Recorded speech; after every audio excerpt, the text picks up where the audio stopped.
Tudo bem, boa noite, camaradas, novamente. Camarada Paulo, Andressa, Tatu, né? Em nome dos três, eu saúdo o conjunto aqui dos camaradas e das camaradas que estão participando do curso. A educação, ela sempre foi reservada para a elite, né? Para a classe dominante. Estudar para o nosso povo sempre foi, primeiro, num longo período histórico, era proibido ao povo, né? Particularmente a massa de escravos do período colonial não podia estudar, e mesmo depois dos processos de independência, de libertação dos escravos, de constituição da República, o acesso ao ensino básico ele sempre foi dificultado ao povo, ao proletariado, à massa trabalhadora, né, aos trabalhadores e trabalhadoras do país. Então, o Brasil tem uma, digamos assim, uma baixa tradição em tempo num processo de formação do povo mais qualificado. Nós só conseguimos atingir a chamada universalização do ensino fundamental, não é nem do ensino básico todo, é do ensino fundamental, algumas décadas atrás. E o nosso partido, camaradas, vocês sabem disso, tanto quanto eu, o nosso partido é um partido muito popular. A maior parte dos nossos filiados, dos nossos militantes, são camaradas oriundos do povo. E isso tem um conjunto de implicações, né? Um conjunto de implicações para o trabalho de formação teórica do nosso partido. Então, a iniciativa de fazer um curso com os conteúdos que nós construímos ao longo do tempo na Escola Nacional João Amazonas, isso é muito importante. O PCdoB, às vésperas de completar seu centenário, ano que vem nós vamos fazer 100 anos, o PCdoB ele é em si uma grande escola de política. Pelo partido, ao longo dessa trajetória de quase 100 anos, passaram milhares e milhares de militantes, de quadros, que, ficando ou não no PCdoB, aprenderam e desenvolveram uma ação política relevante em algum momento da sua vida, fazendo política no partido, com o partido, pelo partido. Né? Nós temos hoje na República Brasileira, em vários locais, é natural que em Minas existam companheiros de outras forças políticas que atuaram no PCdoB em algum momento. Então, o PCdoB é uma grande escola de formação. Agora, nós temos um lema na Escola Nacional que é o seguinte: o partido é uma grande escola e dentro deste partido, que é uma grande escola, nós temos a escola do partido. E a escola do partido, a responsabilidade dela é criar cursos, produtos, instrumentos de formação concentrada, e cursos específicos que nos ajudam a entender como o PCdoB pensa, qual é a filosofia que o PCdoB defende, quais são os instrumentos de análise que o nosso partido utiliza para desenvolver sua ação política, compreensão do Brasil, da história, do capitalismo, das lutas contra o capitalismo, das lutas pela construção de uma nova sociedade, a sociedade socialista. Então, nesses momentos de estudo, como este curso aqui, curso de iniciação ao marxismo-leninismo, eu sempre costumo dizer o seguinte: primeiro, é importante o estudo coletivo, né? Nós aqui, a despeito do distanciamento, nós estamos reunidos, né? Cada um na sua casa, tá? Estamos distantes, mas estamos unidos. Então, é o período do estudo coletivo. Agora, camaradas, é absolutamente fundamental o estudo individual, né? O estudo permanente, o estudo individual, a indicação de uma bibliografia que seja de acesso para os companheiros e para as companheiras continuar a desenvolver o seu estudo. Vocês devem ter recebido a apostila. Este curso de iniciação ao marxismo-leninismo tem uma apostila. É importante a leitura prévia da apostila antes das aulas, porque a gente não consegue na aula, inclusive pelo tempo, abordar tudo que tem na apostila, né? Então, alguma coisa sempre fica pelo caminho. Aquilo que não é o fundamental do fundamental, às vezes a gente passa um pouco mais rápido, porque a apostila também serve para isso, né? São textos que trazem todo o conteúdo do curso. Então, é importante a leitura E, posteriormente ao curso, camaradas, eu convido vocês, todo mundo, a entrar e se cadastrar na plataforma de ensino à distância da Escola Nacional, que foi recentemente, tem 3 semanas, nós relançamos a plataforma no novo formato e tal, e ali nós temos um rico material do nível 1, do nível 2, e um conjunto de outras atividades voltadas para a formação.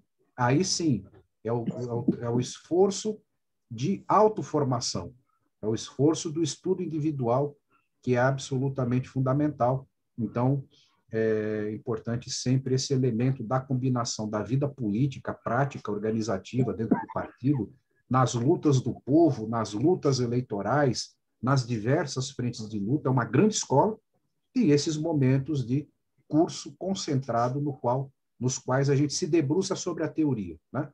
Essa é uma primeira consideração. Segunda consideração, nossa primeira aula da nossa grade é esta aqui, a aula sobre filosofia.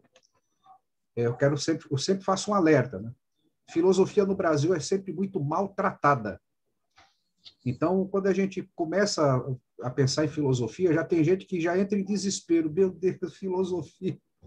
Aqueles caras viajando lá, cheio de tese, cheio de teoria, tal. Porque o ensino de filosofia no Brasil é recente, né? A implantação dos cursos de filosofia no ensino básico é recente, é pós-ditadura militar, porque o ensino de filosofia nas escolas tinha sido banido durante o período da ditadura militar, porque, afinal de contas, filosofia, como assim? Vai ensinar o povo a pensar? Não pode, né? Então, o curso foi banido, voltou algumas décadas ali, logo depois do fim do regime militar, e ele ainda é muito maltratado. E filosofia, camaradas, requer da nossa parte alguma capacidade de abstração, né? De buscar compreender teoricamente determinados elementos, refletir, parar, pensar, que é isso mesmo. Então, a gente vai aqui, a aula ela está dividida da seguinte maneira. Ela tem um grande primeiro bloco, que é sobre a filosofia. O que é filosofia, os 2 grandes campos da filosofia, e depois tem um segundo bloco, que é sobre o pensamento marxista. Agora, repare, camaradas, este é um curso de iniciação, né? Nós vamos arranhar, chegar ali numa primeira aproximação sobre o pensamento do Marx, sobre o marxismo. Então, é importante a gente fazer esse destaque. Nós não vamos ver tudo da filosofia marxista hoje, por isso que a escola tem o nível 1, tem o nível 2, tem o nível 3. A gente vai num processo crescente de aprendizado dos conteúdos teóricos da escola. Tudo bem? Eu vou projetar para vocês aqui. Andressa, me faz um favor. Quando der 1 hora, você me avisa, porque aí a gente dá algum intervalinho, tá? Para tomar uma água, fazer um xixi, esticar as canelas. Então, vamos lá. Vou projetar para vocês. Me diga aí se está todo mundo vendo.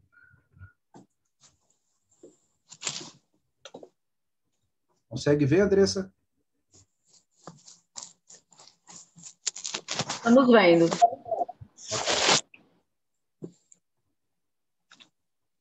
Muito bem, Camila. Então, tema 1, filosofia, concepção de mundo do materialismo dialético e histórico.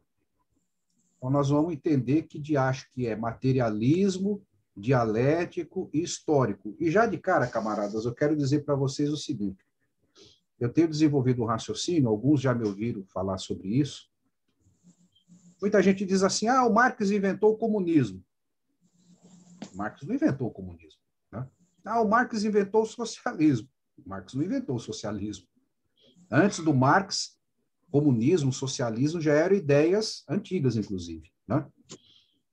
Qual é a grande contribuição do Marx, do Engels, dessa turma que desenvolveu o chamado pensamento marxista? São 2 grandes contribuições, 2. A primeira é uma análise científica sobre o sistema capitalista. Como o capitalista funciona, os mecanismos de exploração sobre o trabalho humano, por que a burguesia fica rica, por que o trabalhador, o proletariado, vive sempre com dificuldades. Então, o Marx destrinchou fez um verdadeiro raio-x sobre o funcionamento do capitalismo. Aliás, é por isso que a burguesia odeia o marxismo. Não é porque o Marx propôs lá uma sociedade mais igual, antes dele, muitos outros propuseram. E o segundo grande elemento do marxismo é esse instrumento, o materialismo dialético histórico, que é um instrumento de análise da vida, do mundo e da realidade das sociedades. Então, essas são, digamos assim, os dois pilares absolutamente essenciais do pensamento marxista, uma compreensão sobre o capitalismo e esse método. O materialismo dialético histórico é um instrumento de análise e de interpretação sobre a vida, sobre a realidade, sobre o mundo. Quando a gente começa a senhorar do método, quando a gente começa a perceber como é que funciona, não como é que funciona o método, quando a gente começa a assimilar o método, a gente vai varrendo das nossas vistas um conjunto de pensamentos que, na verdade, atrapalham a compreensão mais adequada de como funciona o mundo de fato, de como as coisas são no mundo real e concreto. Então, esse na minha opinião, é uma das grandes contribuições do marxismo. Então, vamos lá começar?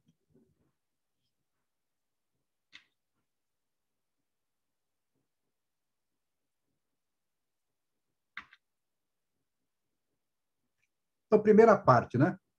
O estudo e o domínio do marxismo, camaradas, marxismo-leninismo, são necessários ao conhecimento da realidade e à luta pela sua transformação. Então, esse é o primeiro ponto do final do meu raciocínio anterior, né?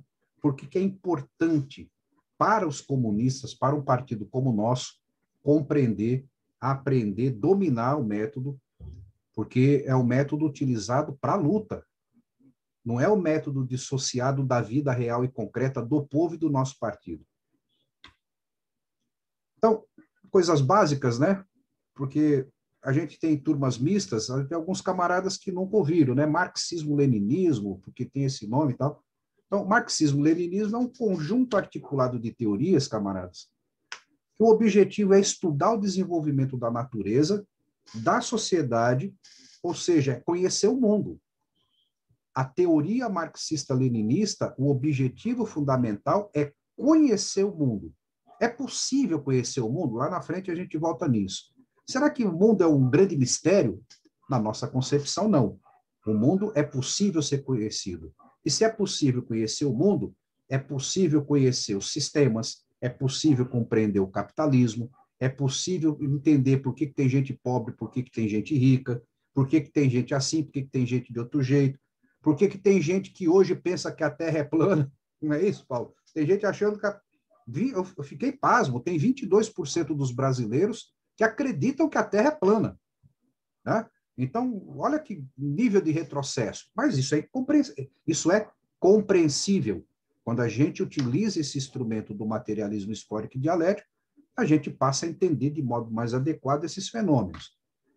Então, na medida em que a gente consegue dominar a compreensão sobre o mundo, a gente avança no outro sentido. Tá?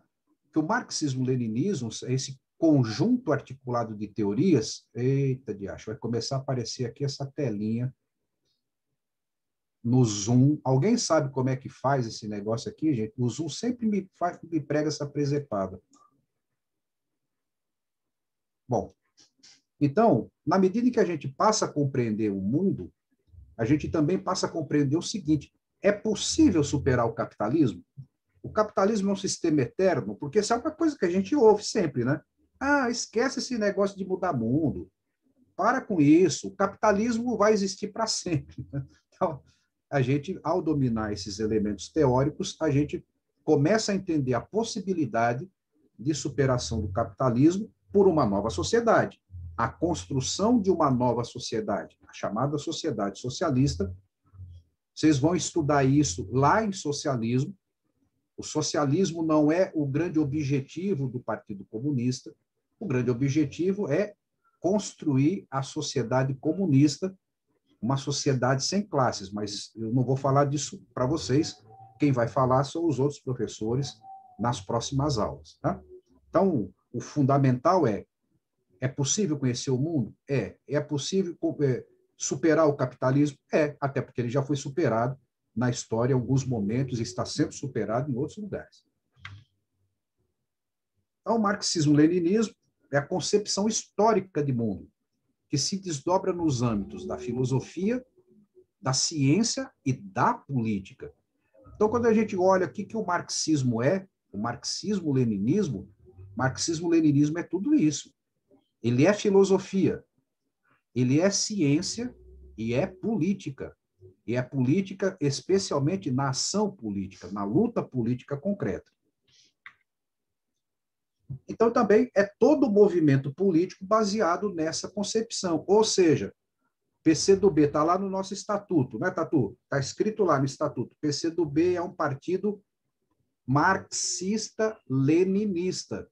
Então, portanto, essa corrente de pensamento é o nome que cria esta concepção, que é a concepção a qual os partidos comunistas se afiliam, adotam para si como sendo a sua concepção de olhar o mundo, de lutar e de buscar superar o capitalismo. Então, portanto, nós temos aqui os desenvolvedores do pensamento marxista-leninista,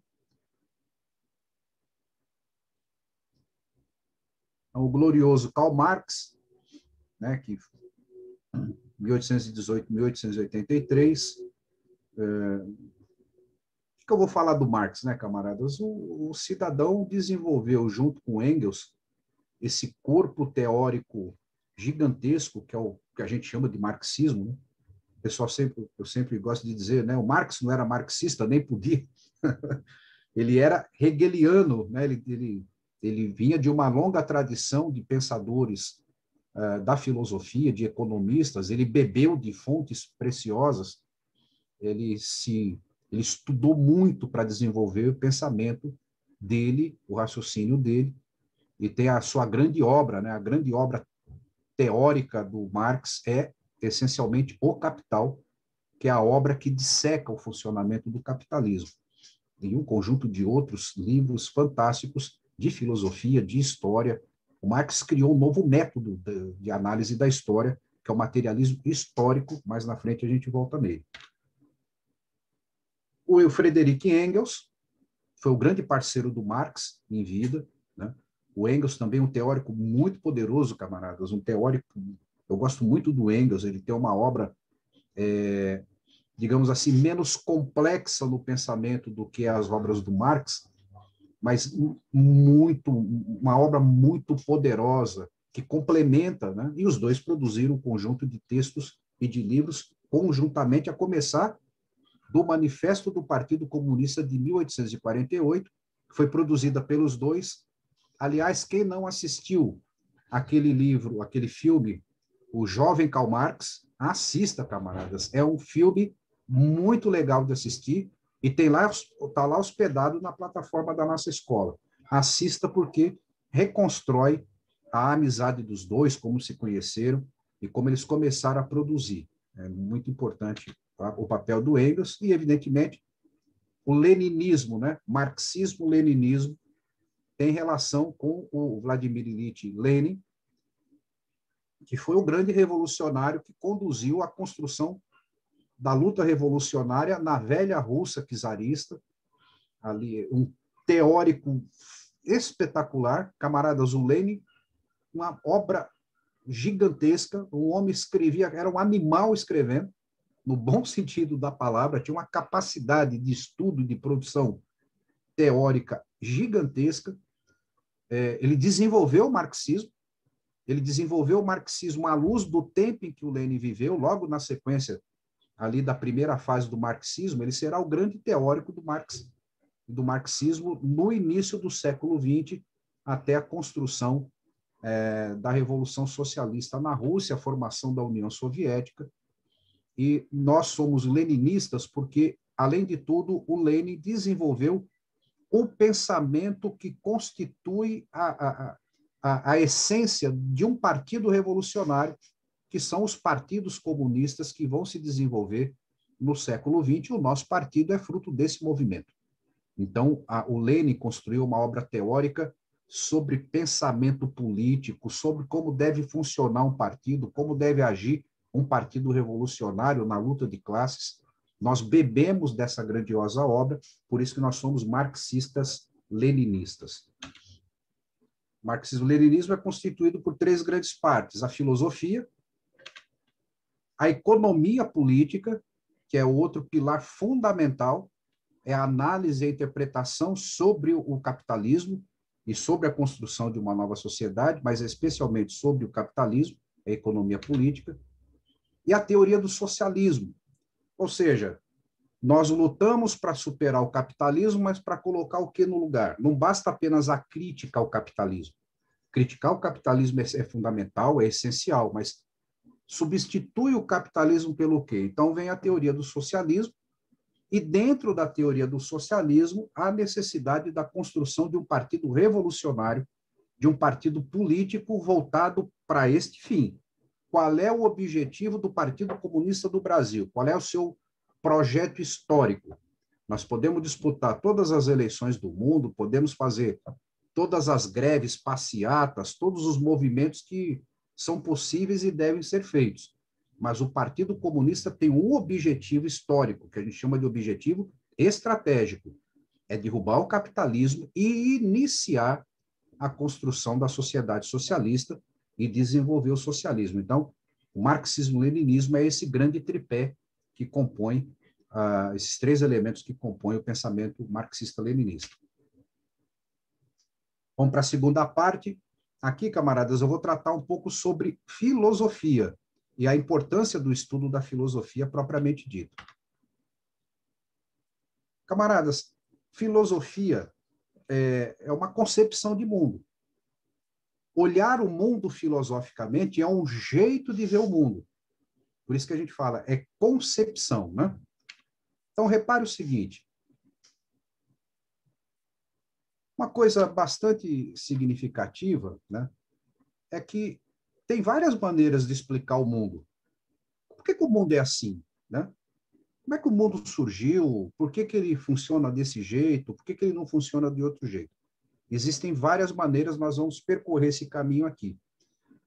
E tem a explicação, a concepção da filosofia. Então, assim, a humanidade sempre é curiosa, né? Um dos elementos centrais do pensamento humano é a busca por explicação, a busca para entender os fenômenos, para entender como a sociedade funciona. Não é só a sociedade do nosso tempo, lá no passado. Por que as sociedades funcionavam daquela maneira? Então, essa busca sempre essencial, né? Lá no começo, camaradas, no começo e até hoje, né? No começo e até hoje, porque, como eu disse para vocês, a filosofia é uma das maneiras de compreender o mundo, não é a única. Mas lá no início do desenvolvimento humano, como é que a turma explicava tudo? O raio, o trovão, a tempestade, a inundação, a fome, a seca, as pestes, as pandemias que assolavam os seres humanos lá no passado. A origem da humanidade, por que a humanidade existe? Lá na origem, lá no início, na medida em que você não tinha desenvolvimento científico, as pessoas não tinham como fazer análises científicas sobre os fenômenos, a explicação era, generalizadamente na humanidade, era a apelação dos deuses, né? Apelação dos deuses. Aliás, eu abro um parênteses aqui, camaradas. O Brasil é um país muito religioso, né? O Brasil é uma nação muito religiosa, de predominância católica, mas de predominância cristã, independente da denominação, se é católico, protestante, ou evangélico, das diversas matrizes, é predominantemente cristão. Eu costumo dizer o seguinte, né? É uma piada que eu faço: todo mundo é ateu em relação aos deuses dos outros, né? Então, quem é cristão é ateu nesse sentido, né? Não acredita no islamismo, não acredita no hinduísmo. Quem é cristão não abraça as religiões de matriz africana. Então, isso não é só para o cristão, isso vale para as outras crenças religiosas. Você tem uma crença religiosa, você defende aquela sua crença religiosa, os outros que acreditem no que bem entendem, né? Então, é assim que geralmente o ser humano funciona, porque eu gostaria de perguntar aqui na sala se alguém acredita na religião hindu, e os hindus têm, assim, pelo menos 1 milhão de deuses para a turma lá acreditar. Então, essas explicações, elas e esses elementos da religiosidade sempre são importantes da gente buscar compreender, né? Então, lá na origem, ainda hoje, óbvio, muita gente explica os fenômenos, a sociedade, por que a gente é do jeito que a gente é, por que a gente não é diferente, é pela ação dos deuses ou pela ação de Deus, na medida que a gente estiver falando de religiões que acreditam no único Deus, como o cristianismo, né? As chamadas religiões monoteístas, tem um único Deus, criador de tudo, tudo pode, tudo acontece. Então, o cristianismo, o islamismo, né? Lá a turma ligada à religião muçulmana, à religião islâmica, Alá é Deus, Maomé é o seu profeta, e o judaísmo, que, aliás, são religiões monoteístas que têm a mesma raiz. Todas elas têm raiz no judaísmo, né? Não vou aqui ficar falando muito sobre religião, mas para a gente entender mais ou menos como as coisas se dão, né? Então, na concepção de mundo religiosa, tudo tem a ver com o sobrenatural, tudo tem a ver com a relação dos deuses. Então, você pega as religiões de matriz africana, são os orixás, os hindus, o hinduísmo, e assim sucessivamente. Tem uma multidão de religiões e de crenças religiosas no mundo. Então, é importante isso, né? Porque são outros instrumentos, outros mecanismos. Agora, na medida em que o tempo foi passando, camaradas, aquelas explicações, tudo aconteceu porque os deuses assim decidiram, que nem lá na mitologia grega, né? Os deuses criadores que ficavam no Monte Olimpo, os gregos acreditavam em que os deuses olimpianos haviam criado tudo. Na religião sumeriana, que é uma das primeiras civilizações do mundo, os deuses Anunnakis, eles criaram tudo, etc. e tal. Só que na medida em que as sociedades foram se desenvolvendo, a humanidade foi buscando explicações mais complexas. Mas será que é isso mesmo? Será que nós estamos aqui porque foram os deuses que nos colocaram? Nossa vida é toda regida pelos deuses. Tudo que a gente faz tem os deuses acompanhando. Então, na medida em que os fenômenos foram se tornando mais complexos, a humanidade foi desenvolvendo outras concepções, outras formulações para buscar explicar a própria realidade. Então, na medida em que aquelas explicações, tudo acontece pela vontade dos deuses, os deuses são superpoderosos, nada na nossa vida acontece sem que os deuses assim queiram, elas passaram a ser explicações que geravam desconfiança. Então, nesse aspecto, foi sendo cada vez mais necessário buscar outras formas de entender o mundo, de entender os fenômenos. É aí que surge, por exemplo, então, no caso, a filosofia.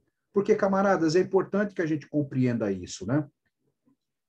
Nós, a humanidade, diferente dos outros animais, nós nos apropriamos da natureza. Nós somos da natureza, nós somos parte integrante da natureza, só que nós temos uma característica que os outros animais, na sua esmagadora maioria, não têm. Nós transformamos a natureza a nosso favor. Nós utilizamos os elementos da natureza para fazer aquilo que a gente precisa. E quando a gente utiliza a natureza para fazer o que a gente precisa, moradia, alimentação, vestuário, tudo, a gente transforma a natureza. E na medida em que a natureza é transformada pela ação humana, aquela ideia mais simples de que tudo era em função da vontade divina, os seres humanos começaram a questionar, né? Mas se a gente muda a natureza, se a natureza ela pode ser modificada por nós, então, como assim tudo que existe, existe porque assim os deuses querem? Isso lá na antiguidade, tá? Então, esse raciocínio começa a se desenvolver lá na antiguidade, especialmente na Grécia. E aqui tem um elemento muito importante que tem relação com a filosofia na sua origem e com o pensamento marxista, já de cara, né? Como é que a gente transforma a natureza, camaradas? E esse é um elemento muito importante no pensamento do Marx e do Engels. Nós transformamos a natureza para fazer o que a gente precisa para a nossa sobrevivência, trabalhando. É através do trabalho que a gente altera a natureza e a gente cria aquilo que a gente vai necessitar. E a gente cria, inclusive, os símbolos. A gente cria símbolos. A gente cria pensamentos desenvolvendo o trabalho, desenvolvendo as ações que garantem a nossa sobrevivência. Então, aqui já tem uma primeira dica do pensamento do materialismo. Ao trabalharmos, ao nos relacionarmos com a natureza, ao fazer este processo, nós fazemos trabalhando. E ao fazer esse processo e ao necessitar essa transformação, a gente cria instrumentos e a gente cria também simbologias. E a gente se comunica. A gente cria elementos de comunicação exatamente para poder transformar a natureza ao nosso favor, para garantir a nossa sobrevivência. Então, isso gera desenvolvimento de linguagem, pensamentos mais complexos. O homem passa a desenvolver, o homem no sentido da humanidade, né, gente? Homem e mulheres, homens e mulheres, eles entendam no sentido da humanidade. Começa a registrar as ideias, começa a transmitir através da linguagem, da comunicação oral, e também desenvolve a comunicação escrita, ou seja, a humanidade vai se tornando mais complexa. E o fundamento disso é porque a gente precisa sobreviver. E para sobreviver, a gente precisa trabalhar. E para trabalhar, a gente precisa colaborar. Não é à toa que dizem que o ser humano é um animal essencialmente social. Nós convivemos em sociedade porque é uma necessidade eminentemente humana, diferente de um conjunto de outros animais. Né? Pega ali o potrinho. Quem é da roça, quem conhece cavalo, sabe disso. Né? A égua dá a luz ali, o potrinho dá aquela cambaleada, o bichinho já sai caminhando. Nós não. Nós precisamos, durante muitos anos, da proteção dos nossos pais, principalmente da nossa mãe e pai, e de uma proteção social, até a gente criar condições para desenvolver a autossuficiência individual para garantir a nossa sobrevivência, mas sempre fazendo essa sobrevivência em conexão com outros seres humanos, em sociedade. Então, portanto, voltando ao raciocínio, camaradas, nós temos várias concepções de mundo, né? Várias maneiras de entender o mundo. A filosofia, a ciência, a religião, a arte são manifestações das concepções de mundo, o modo como as pessoas percebem o mundo, como sentem, como interpretam, como elas explicam os fenômenos, né? Tudo tem uma explicação para essas pessoas, não é só pela filosofia. A religião tem instrumentos de explicação. A ciência tem os seus métodos de explicação sobre a realidade. A arte também é uma maneira de você compreender a sociedade que nos cerca, como o mundo funciona. Então, esse é um elemento muito importante. A filosofia é dessas concepções de mundo. Filosofia, da raiz grega, a palavra, vem de philos e sofia, que quer dizer amor ao conhecimento. Né? Portanto, a palavra grega, filosofia, quer dizer a busca pelo conhecimento, a amizade pelo conhecimento, a procura pelo conhecimento. Né? Então, filósofa, é a pessoa que ama o conhecimento, que tem amizade pelo saber, que deseja conhecer. Alguém pode dizer, mas, Altair, esse negócio de filosofia é difícil, né? Camaradas, nada na vida é fácil, vamos combinar, né? Nada na vida é extremamente simples, isso requer desenvolvimento, evidentemente. Todo mundo pode ser filósofo? Todo mundo pode ser filósofo. A boa notícia é que todo mundo pode ser filósofo. Todo mundo vai virar filósofo? Não. Nós temos dentro de nós a potencialidade de nos tornarmos filósofos, o que não quer dizer que todo mundo vai virar filósofo, né? Então, é importante a gente destacar isso, mas é a busca pelo conhecimento. Eu quero conhecer, eu quero saber, eu quero entender. Esse é um passo fundamental para o desenvolvimento da filosofia e do pensamento filosófico. Então, a filosofia surgiu como conhecimento racional da ordem do mundo ou da natureza. Por que que o mundo é assim? A explicação anterior, porque é a vontade dos deuses, ela passou a não dar conta para um conjunto de pessoas. Ó, essa explicação aqui não dá. Essa explicação é muito simplista. Então, um conjunto de pensadores da época vão começar, precisamos encontrar outras respostas. E as respostas nós vamos primeiro buscar encontrar no funcionamento da natureza. Não, esse negócio, os deuses determinaram, eles passaram a rejeitar isso e passam a se dedicar a estudar a natureza. Então, aqui vai nascer a filosofia. Por isso, filosofia, a sociedade é a concepção de mundo, esforço racional para conhecer o universo como um todo ordenado. Qual é o sentido do universo? Então, por isso que lá na origem da filosofia, os principais filósofos da Grécia Antiga se dedicavam a tentar entender o universo e a relação do homem com o universo, abstraindo aquela história de que tudo que existe aqui é porque os deuses estão sustentando as estrelas, os deuses estão sustentando o sol, vão buscar explicações na própria natureza para entender o funcionamento do mundo. É uma fundamentação teórica e crítica dos conhecimentos e práticas, porque a filosofia ela também se volta para buscar entender teoricamente e criticar o conhecimento e as práticas. Vamos dar um exemplo, camaradas? Assim, eu estou falando aqui, né? A filosofia se volta também para criticar o conhecimento e as práticas. Nós somos um país machista, certo? Alguém discorda que nós somos um país profundamente machista pela nossa história, pela nossa tradição? No pensamento machista, o homem é inferior à mulher, certo? No pensamento machista. O homem é inferior à mulher e a mulher tem que ser submissa ao homem. Isso é uma tradição. Aliás, é uma tradição antiquíssima. Bom, mas venha cá. Se a filosofia ela também é crítica das práticas sociais, nós temos que parar e pensar, mas será que a mulher é inferior ao homem mesmo? Em que sentido é? Como é que se explica isso, essa inferioridade? Tem base real? Né?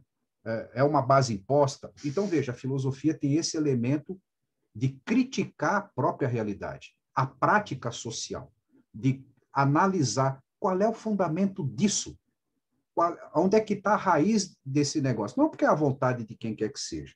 A filosofia tem muito esse elemento de crítica da prática também. A filosofia, portanto, problematiza a realidade e o conhecimento da realidade. É preciso problematizar a realidade. Vamos ver uma realidade nossa? O povo brasileiro, ou pelo menos parte do povo brasileiro, comprou a ideia, camaradas, de que a esquerda é ladra e corrupta, não foi? A esquerda é ladrão, um monte de ladrão, esses partidos PT, PCdoB, tudo ladrão aí, arrebentaram com o Brasil. Uma parte da população comprou essa ideia. Camaradas, é isso mesmo? Será que foi isso mesmo que aconteceu no país? Então, veja aqui, ó, a problematização sobre a realidade, tá? A problematização sobre como determinadas ideias elas se implantam, qual é a veracidade delas. Esse é um papel muito importante da filosofia. E a filosofia faz a crítica, questiona, coloca em dúvida, procura as raízes das outras formas de conhecimento. A filosofia não é religião, a filosofia não é ciência, e a filosofia busca analisar a religião, a ciência, as outras formas de entendimento, as outras concepções, para buscar compreender como elas funcionam, e a filosofia, então, portanto, vai dar suas explicações, vai dar suas próprias respostas. Camaradas, queria perguntar para vocês se o ritmo está bom, se a gente pode continuar nessa pegada aqui, ou se vocês acham que eu devo ir mais devagar. Alguém aí se manifeste enquanto eu tomo uma Tá, aguinha. tá tranquilo, tá ótimo para mim. Também acho, Altair, pode continuar. Se alguém tiver alguma objeção, pode falar, mas acho que está tranquilo.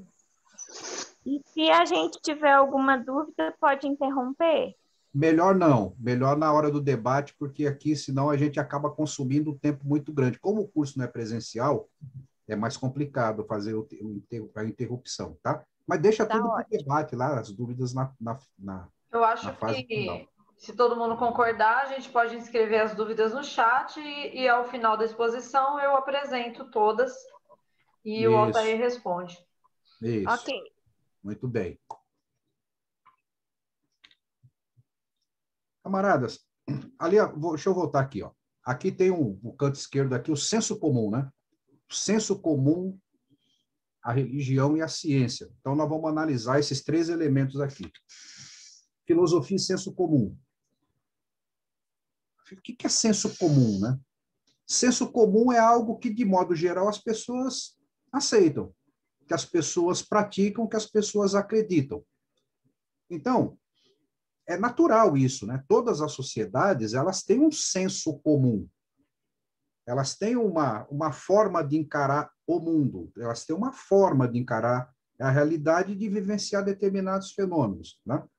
Então, na nossa vida cotidiana, afirmamos, negamos, desejamos, aceitamos ou recusamos coisas, pessoas e situações. Então, essa capacidade humana parece simples. A gente nem pensa nisso, né? A gente nem para pensar, evidentemente. Coisa simples, já está incorporado no nosso modo de ser, no nosso comportamento, no nosso modo de pensar. Vamos voltar para o machismo? É senso comum. A mulher é inferior ao homem. E a mulher tem que ter obediência ao homem. Inclusive, existem religiões que defendem isso. Ó, o papel da mulher é ser subserviente ao homem. Esse é o papel da mulher na sociedade. Ou ainda, ó, o papel da mulher é ser mãe. Toda mulher tem que ser mãe. A mulher que não é mãe não é mulher, não se realiza como mulher. Isso é um senso comum. As moças da sala, né? Independente da idade de vocês, as moças da sala. Quem nunca ouviu? Oh, mas você não vai ser mãe? Ou já foi mãe? Ou vai ser mãe? Não é isso? É um senso comum. Para as pessoas, o papel da mulher é ser mãe. É um senso comum. A gente nem pensa nisso, nem. A gente vai desenvolvendo determinados pensamentos, raciocínios e práticas sociais. Isso é o chamado senso comum, né? Só que, repare, o senso comum tem concepção de mundo. O senso comum tem concepção de mundo e de realidade. E o senso comum ele é determinado por um conjunto de escolhas e convicções que nós assimilamos e a gente não se dá conta dele. Então, um conjunto de práticas, pensamentos que a maioria das pessoas exerce, mas que revelam concepção de mundo, visão, ideias preconcebidas, muitas vezes, que tem por detrás um conjunto de opções que a gente não se dá conta delas. O machismo é uma, o racismo é outra, a LGBTQ-fobia é outra, né? Ou aquela ideia, senso comum hoje em dia, meritocracia. Ah, por que a pessoa se dá bem na vida? Ah, ela se deu bem na vida porque ela tem mérito. E o cara que é pobre, a pessoa que é pobre, ó, vagabundo. A pessoa não se esforçou. Por que o Bill Gates é milionário? Porque ele se esforçou. Porque ele é um cara mais inteligente, ele é um cara mais dedicado.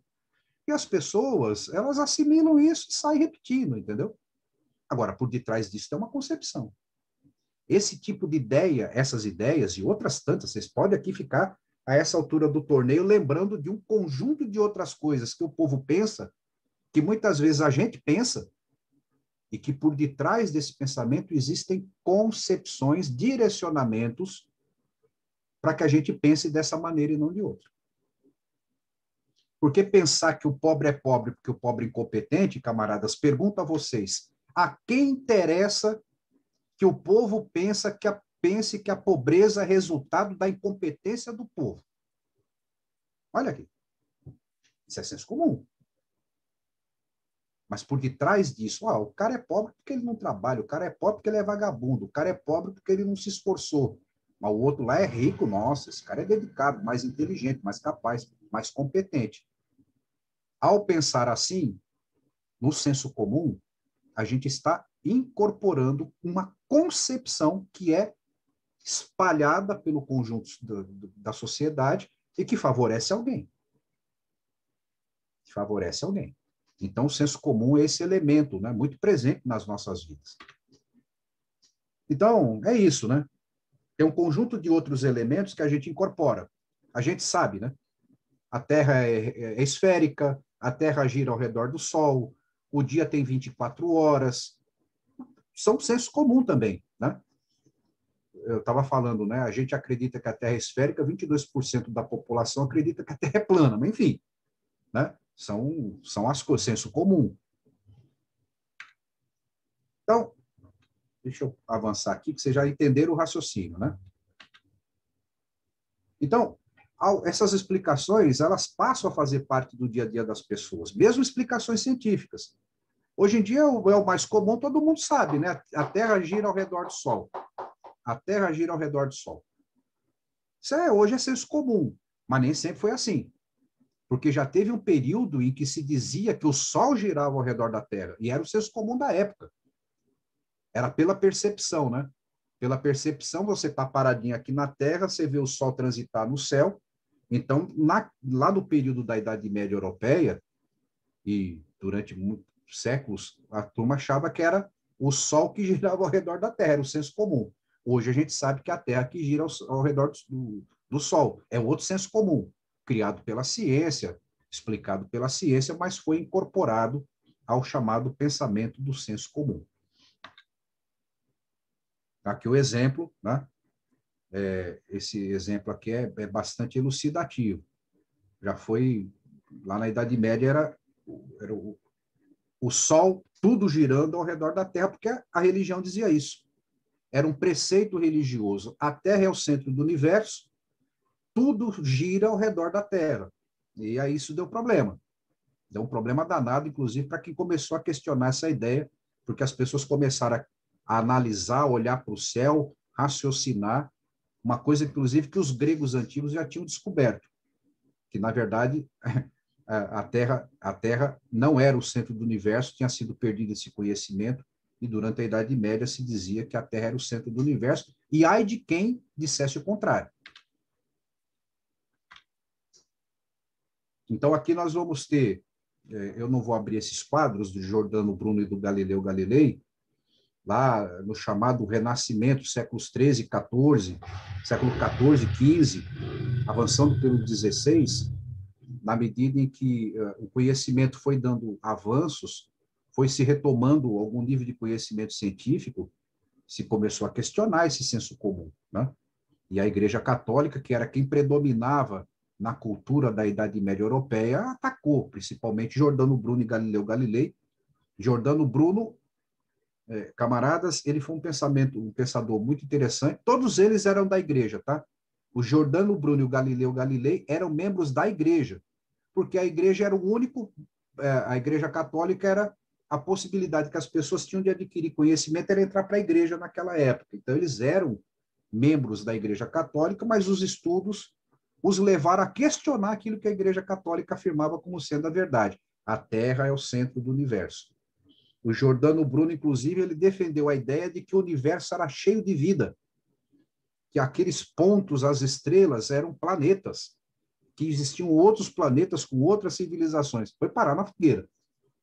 Giordano Bruno foi parar na fogueira como herege, porque como assim, né? Quem ousava questionar as determinações religiosas da época? E o Galileu Galilei, que questionou e provou que a Terra não era o centro do universo, que era a Terra que girava ao redor do Sol e não o contrário, o Galileu Galilei foi preso, condenado à prisão perpétua, ficou até o fim da vida morando em casa, porque ousou publicar o chamado sistema heliocêntrico, que mostrava que, na verdade, a Terra é que girava ao redor do Sol.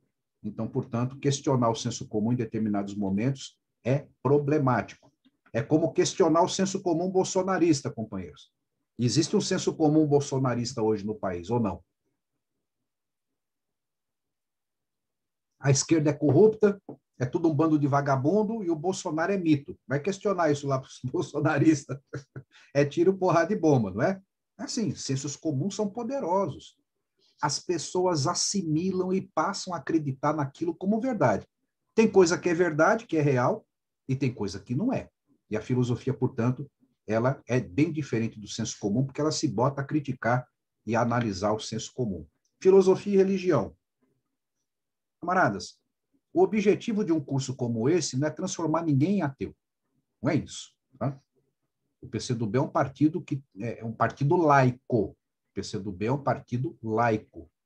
No PCdoB tem católicos, tem protestantes, evangélicos, tem os adeptos das religiões de matriz africana, tem muçulmano, tem... Que é isso, nós somos uma força política que agrega o povo nas suas múltiplas manifestações de fé. Mas a filosofia é diferente da religião.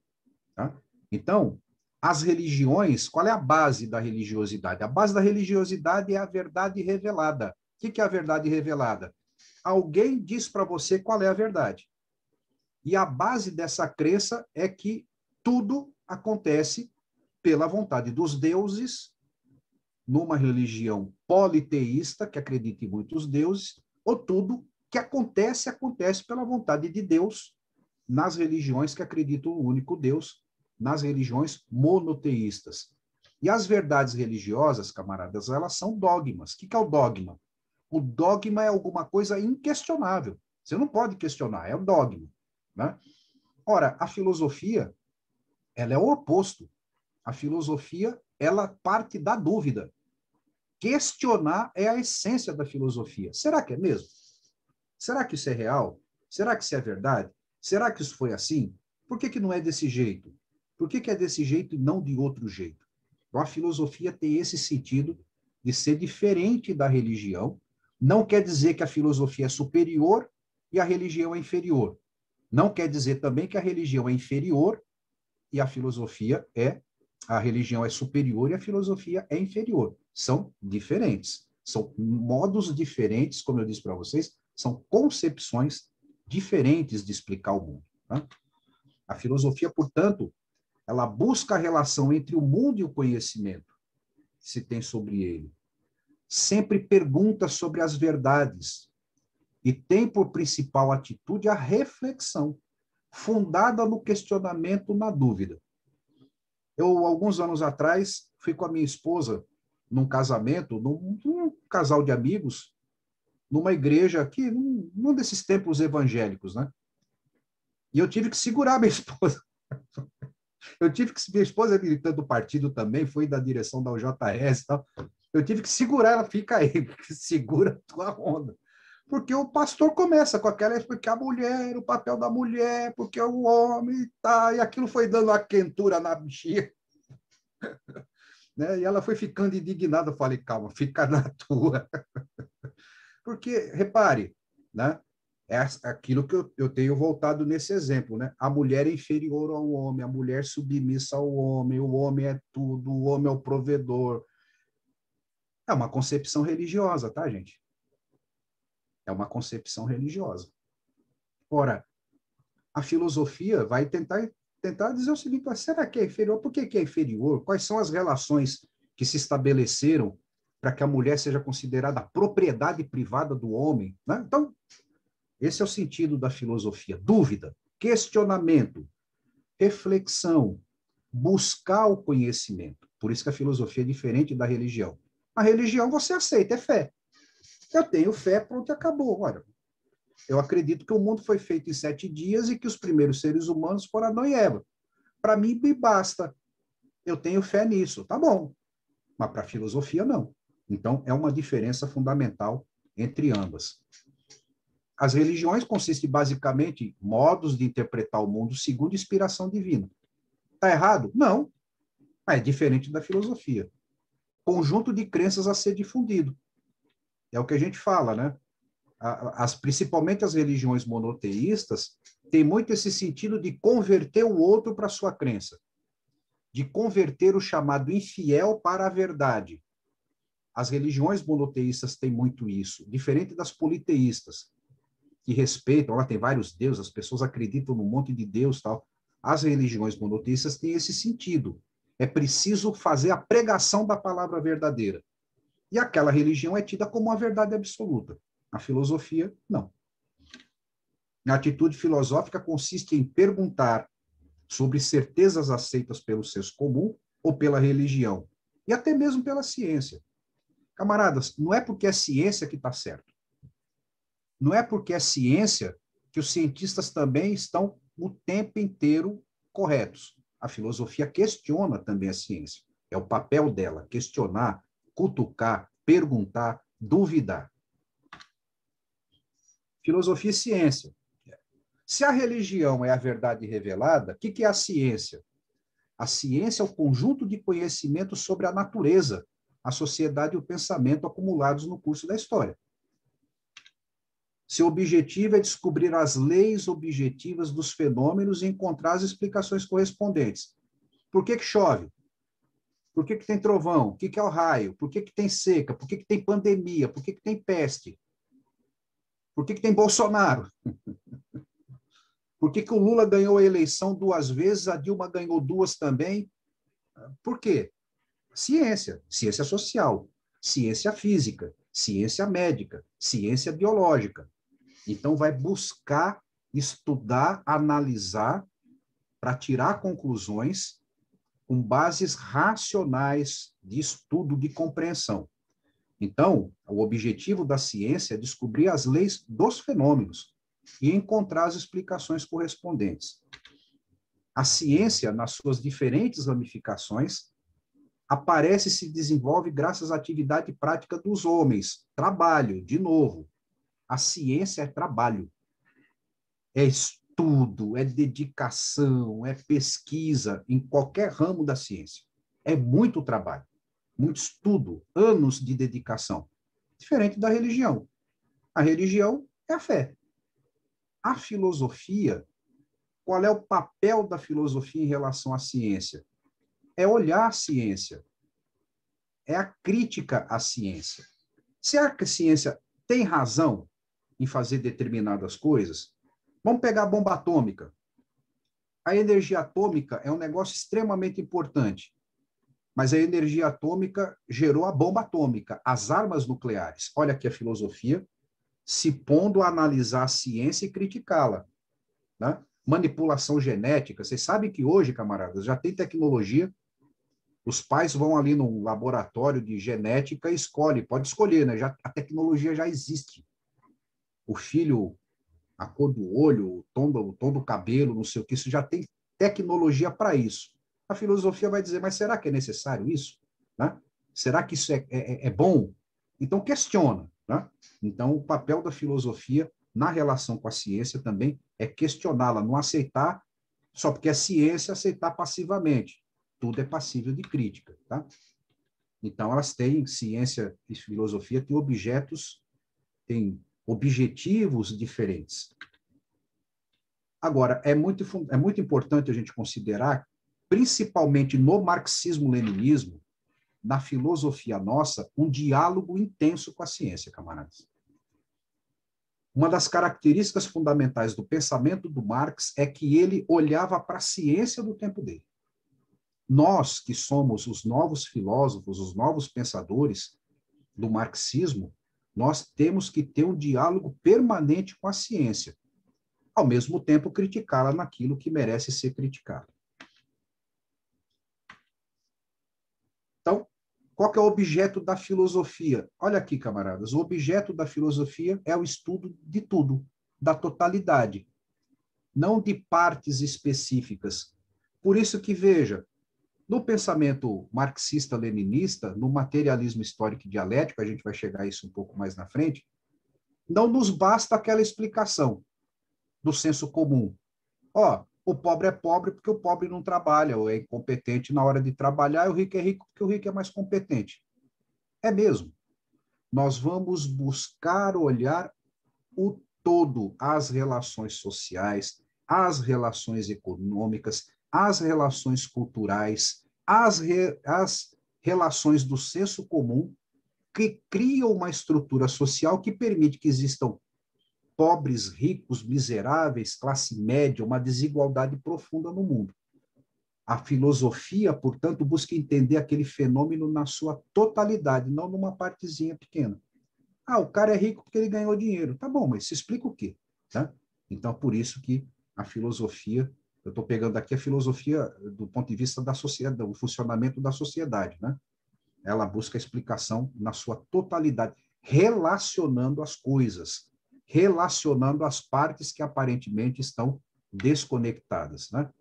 E quanto mais se desenvolve a ciência, maiores são os desafios da filosofia na problematização dos conhecimentos que ela produz.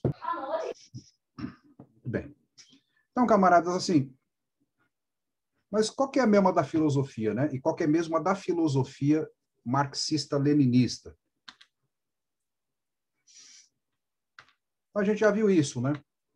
O homem sempre, a humanidade, os seres humanos sempre se perguntam sobre o que é o mundo, como o mundo se desenvolve, o que é o homem, qual é a relação entre os homens e os outros animais, o que é o pensamento, como é possível pensar, qual a relação entre o mundo e as ideias que se tem sobre ele. Então, isso são questões muito importantes que a humanidade se faz, né? Então, por exemplo, qual é a relação entre o mundo e as ideias que as pessoas têm sobre o mundo? Isso é uma questão de grande importância, né? Por que o mundo é assim? Como que o mundo funciona? Então, você tem lá as verdades reveladas, ó, o mundo é assim porque isso é a vontade divina. Os homens são superiores às mulheres porque isso é a vontade divina. Está estabelecido, inclusive, num livro sagrado. Não apenas em alguns livros sagrados de outras religiões. A mulher deve obediência e submissão ao homem. Isso é determinação divina. Muito bem, mas a filosofia, então, portanto, vai se propor a buscar entender, compreender esses elementos através da chamada racionalidade, da reflexão, da busca pelo conhecimento. E vai buscar, então, a filosofia superar as explicações do senso comum, superar as explicações das chamadas verdades reveladas, analisando a natureza, a relação da humanidade com a natureza e as relações entre os próprios seres humanos. Olhando o todo, olhando explicações lógicas, racionais. Esse vai ser o papel da filosofia.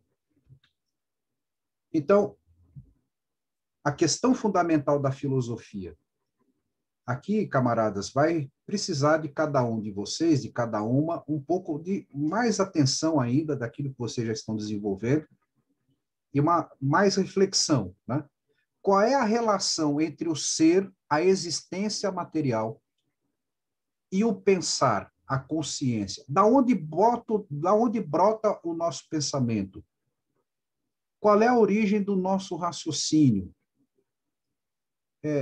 Essa relação filosófica ela é central na filosofia e ela é absolutamente importante no marxismo, naquilo que a gente chama de materialismo histórico e dialético. Então, aqui, camaradas, essa é a chave que abre, por um lado, a nossa percepção sobre a realidade, ou caso a gente não consiga, é a chave que fecha. Então, aqui é muito importante a gente se deter com bastante paciência nesse tema. A relação entre o ser, a matéria, e o pensar, a consciência.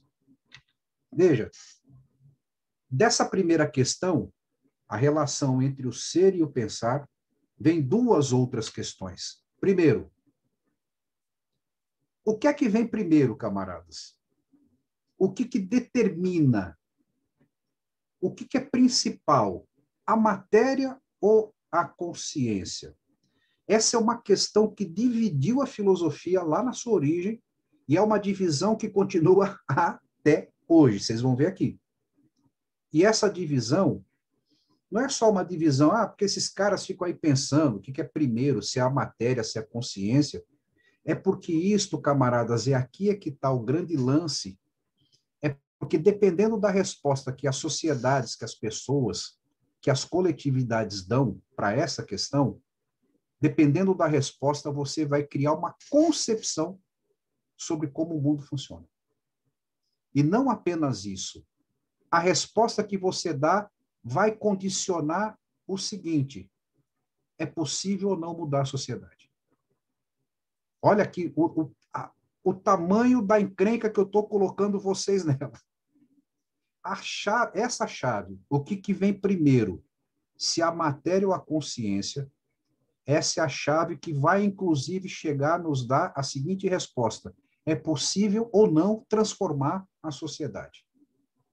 Fica com isso na cabeça, a gente volta nisso logo mais. Então, essa é a primeira pergunta. O que é primeiro? O que determina a matéria ou a consciência? E aí a segunda. O mundo pode ser conhecido? A gente pode entender a natureza? A gente pode entender a relação da humanidade com a natureza? Mais ainda, a gente pode entender a relação entre as sociedades? Voltando para os exemplos que eu tenho dado para vocês. E vou agregar um terceiro exemplo. O racismo. O racismo. O racismo, camaradas, parte de uma base. Uma raça é superior à outra. Aqui eu não estou falando do racismo contra negros, tá? Estou falando do racismo de modo geral. Mas no caso do Brasil, esse é o bicho que pega. É o racismo contra negros. Negros e negras. Né? É o nosso racismo. Existem outros racismos por aí. Esse é o nosso. E qual é a base desse racismo? O negro é inferior. Que é a base do machismo. A mulher é inferior. Que é a base da estrutura do capital do ponto de vista do senso comum, tá? Eu estou falando de senso comum. O pobre é pobre porque ele é incompetente, e o rico é rico porque ele é competente. A questão, camaradas, é possível conhecer essas relações sociais, entendê-las? E o que isso tem a ver com matéria e consciência? E se é possível conhecer, é possível transformar? E esse conhecimento é verdadeiro? Vamos lá. Aqui vamos para um debate bem interessante. O que vem primeiro, matéria ou consciência? Né? Então, na medida em que a filosofia foi dando essas respostas, vocês vão ver aqui, né, surgem duas concepções. A concepção idealista e a concepção materialista. Repare que eu estou dizendo para vocês que a concepção marxista-leninista é materialista. Por isso que o nome da corrente é materialista, histórica e dialética. Mas é a única forma de explicar o mundo? Não, não é. Porque nós temos a concepção idealista, e a gente vai destrinchar as duas, tá? Então, veja, no senso comum, como é que materialista, quem que é materialista, né, Mônica? Materialista é o funk e ostentação. Cara cheio de ouro, cheio de anel, dinheiro, né? É a pessoa que gosta de acumular bens. É o cara materialista, só se apega a materialista. Isso é o senso comum, né? Idealista somos nós aqui. Gente com boas ideias, quer transformar o mundo, quer acabar com a pobreza. Esse pessoal é tudo idealista, quer acabar com a miséria, quer mudar o Brasil, quer transformar quer acabar com o machismo. Esses bandos de idealistas, esses esquerdistas idealistas. Então, esse é o senso comum, né? Então, na filosofia, não. Na filosofia, a gente vai ver que são coisas completamente diferentes, né? Então, a filosofia tem outro sentido. Então, vamos lá. Vamos pegar aqui nosso camarada Frederic Engels. Vocês estão vendo o Engels falando aí, dialogando com vocês, ó, mexendo a boquinha e tal. Diz o Engels, a grande questão fundamental de toda a filosofia é a da relação entre o pensamento e o ser, entre o espírito e a natureza. O que é que vem primeiro? O espírito ou a natureza? Conforme respondiam de uma maneira ou de outra a essa questão, os filósofos dividiam-se em dois grandes campos. Por isso que eu disse, a filosofia tem uma grande divisão até hoje. Aqueles que afirmavam que o espírito é primeiro em relação à natureza, ou seja, antes de surgir a natureza, tem uma força, uma ideia criadora, um espírito criador, ou, para a gente usar palavras do senso comum, na religião politeísta, que acredita em vários deuses, os deuses criaram tudo. Criaram o universo, criaram o humano, a humanidade, criaram a natureza, criaram os animais. Na religião monoteísta, Deus é essa força criadora, o espírito criador, que já existia antes da existência do universo, antes da existência da matéria, né? Então, aqueles que afirmavam que o espírito é primeiro em relação à natureza e que, por conseguinte, admitiu, em última instância, uma criação do mundo de qualquer espécie, constituíam o campo do idealismo. Então, na filosofia idealista, é aquela pessoa, é aquela concepção, é aquela corrente da filosofia que parte do pressuposto de que antes de existir a matéria existe uma força, um pensamento ou uma entidade criadora de tudo. Esse é o campo do idealismo. Os outros que consideravam a natureza como campo primordial pertenciam às diversas escolas do materialismo. É aquela turma que diz o seguinte: antes de existir o pensamento, existe a matéria. É a matéria que produz o pensamento, não o pensamento que produz a matéria. Né? Camarada, está ficando mais complexo, não está, não?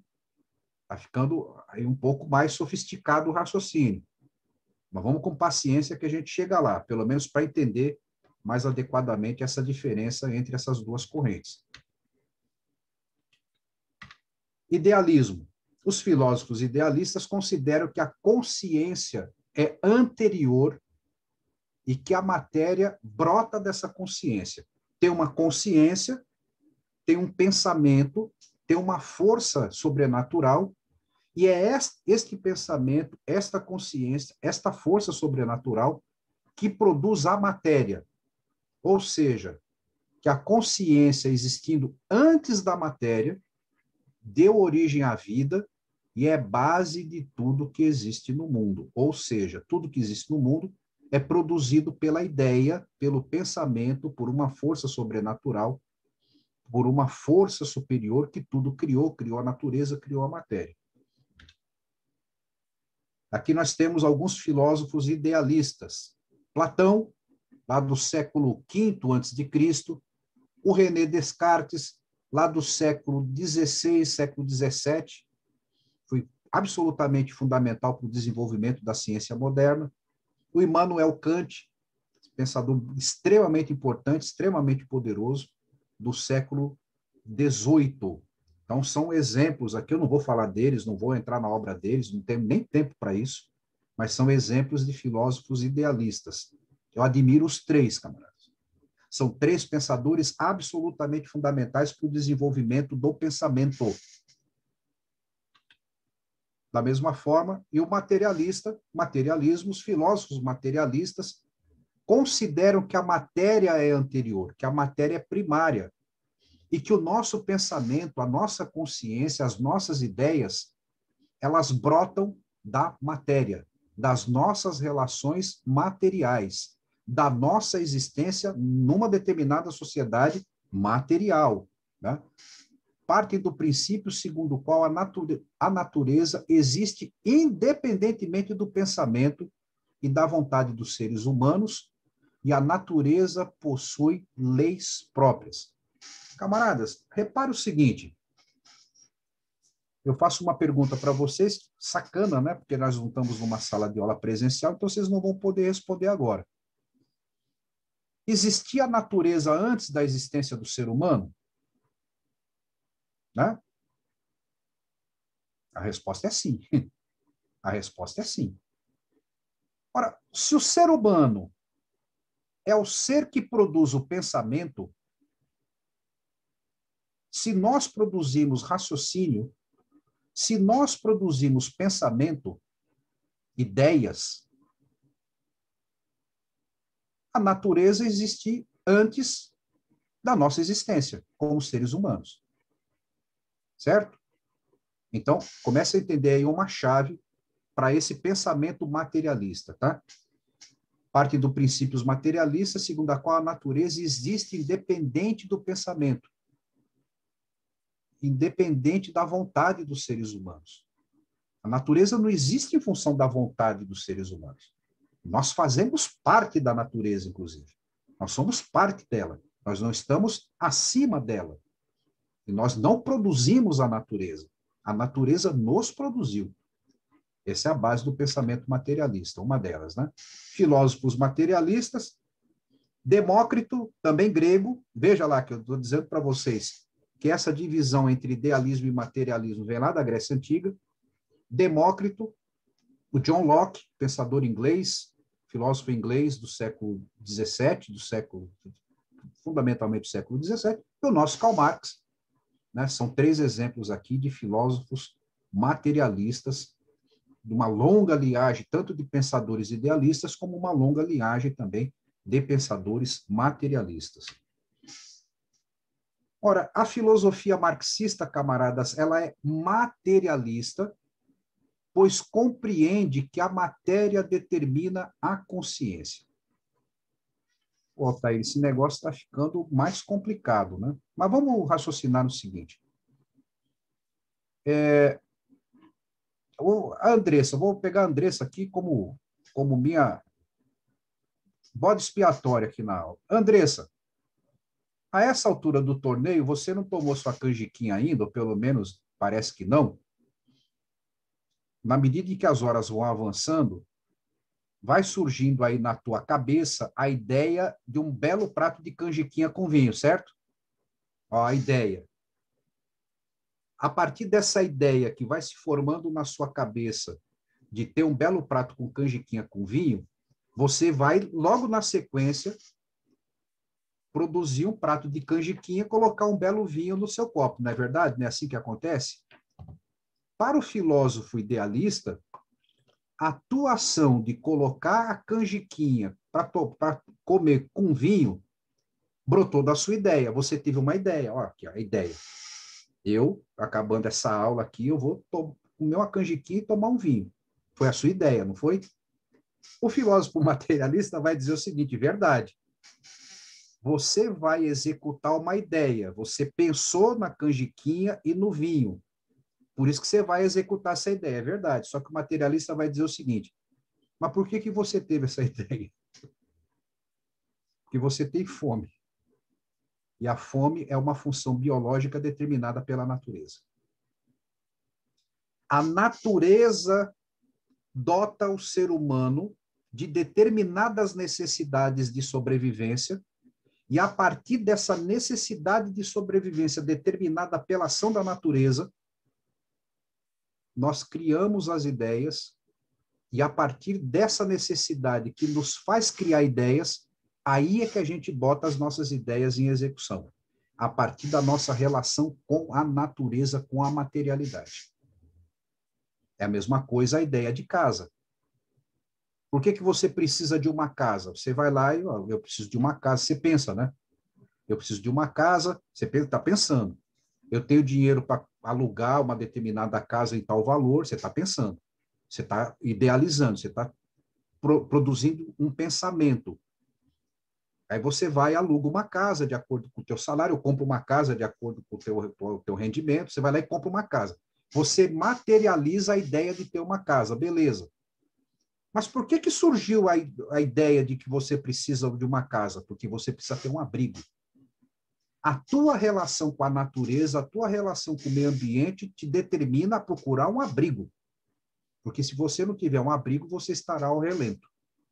E ao relento você vai ter um conjunto de dificuldades. Então, no pensamento materialista, a nossa presença na sociedade, a nossa relação com outros seres humanos, as nossas necessidades naturais compõem o que a gente chama de matéria. E essas necessidades, essas relações sociais, essas relações com a natureza, que são a matéria, nos leva ao desenvolvimento de ideias. A gente vai produzir a ideia no nosso pensamento, né, no nosso cérebro, e aí a gente vai executar aquela ideia de modo concreto, transformando a ideia aí sim em matéria, mas em função dessa relação material anterior, tanto da necessidade natural como das nossas relações sociais. Para a filosofia materialista e para a filosofia marxista, a totalidade social é composta de matéria.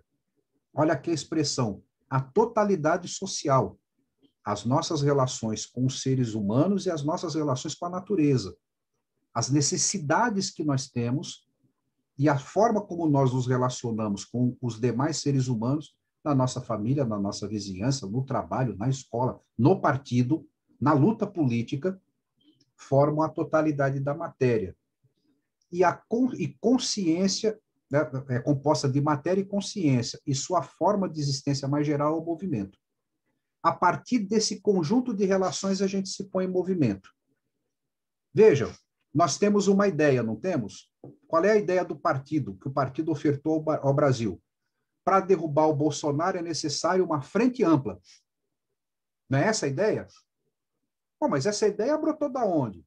Porque a Luciana Santos, lá, ela acordou naquele dia iluminada, veio lá um ser sobrenatural, e Luciana, você tem que propor uma frente ampla para os comunistas aí, para o Brasil todo.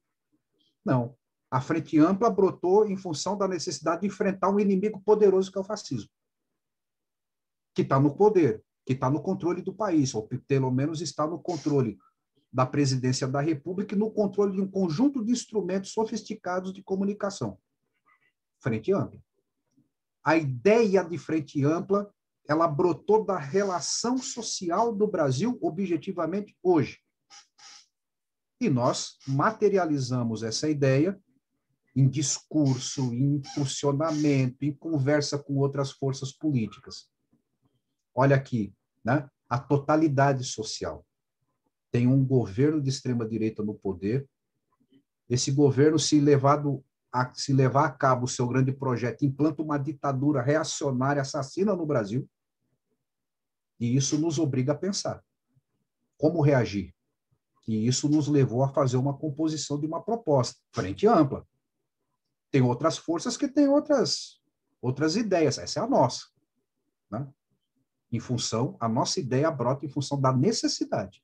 Olhando a história, olhando o desenvolvimento do Brasil, olhando a trajetória de outros povos, do próprio fascismo em outros lugares do mundo, frente ampla. É a ideia. Né? E aí a gente passa a trabalhar para que ela seja viável. Vai ser viável? Não é viável? Aí é outro problema. Né? Então, portanto, para a filosofia materialista e para a filosofia marxista em especial, a matéria, entendam de novo matéria. O que é a matéria? As nossas relações sociais, as nossas relações com a natureza, a nossa vida objetiva e concreta é a matéria. Essa matéria é anterior à consciência. E é essa matéria que nos leva a produzir pensamento, é essa vida material, as nossas necessidades, que nos levam a produzir pensamentos. A consciência é derivada da matéria, ou seja, é a partir da vida material que a gente produz consciência, produz pensamento, produz ideias, produz teses, e a partir dali, né, a gente vai buscar trabalhar para colocá-las em prática. E surge num determinado momento da história da natureza. Num determinado momento da história da natureza, a natureza desenvolveu um negócio chamado ser humano,